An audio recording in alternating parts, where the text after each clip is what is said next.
at sa mapagpalang pagmamahal. Welcome to our 365 Daily Devotion. Ako po si Alexander Gomez ng Batch 3. At ang ating pagtalakay natin ngayon ay paano tayo pinangakas ng katapatan ng Diyos.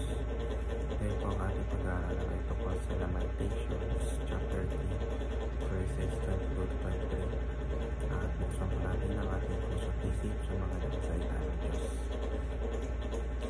Sabi nito na, because of the Lord's great love, we are not consumed, for His compassions never fail. They are new every morning, great is your faithfulness. Sa Tagalog, pag-ibig mo, Yahweh, ay hindi nagpapaliw. Kahabagan mo ay walang kapantay. Ito ay laging sariwa sa bawat umangin. Katapatan mo ay napakadakila. Teaching number 1, God is a promise keeper. Hindi kailanman nagsisinungaling ang Diyos.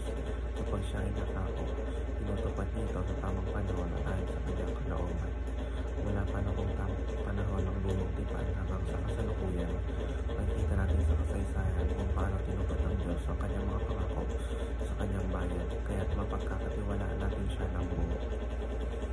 Teaching number 2, God's faithfulness sustains us. Ang katapatan ng Diyos ang napapalakas at nagpaparatili sa atin. Sa kabila ng mga pagsubok, pagkabigo at kahinaan ng tao, ang Diyos ay nananatiling tapat. Hindi niya tayo iniiwan at pinapabayaan.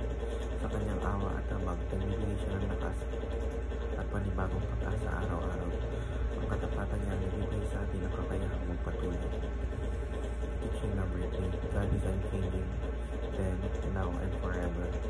Sa mundong laging nagbabago, ang Diyos ay nananatiling pareho. Ang kanyang likas, pag-ibig at katapatan ay hindi kumukupas. Dahil dito, maaari tayong mahawak sa kanya bilang matibay na sangligan sa lahat ng panahon. Application number 1. Remember how God has been faithful in the past. Alalahanin kung paano naging tapat ang Diyos sa nakaraan. Mahalaga ang pagbabalik na lang sa mga pagkakataong tayo ay sinunsustentuhan, initas at pinagpala ng Diyos. Ang mga alaala ng kanyang katapatan ay nagbibigay ng lakas ng loob upang magtiwala sa kanya sa kasalukuyan at hinaharap.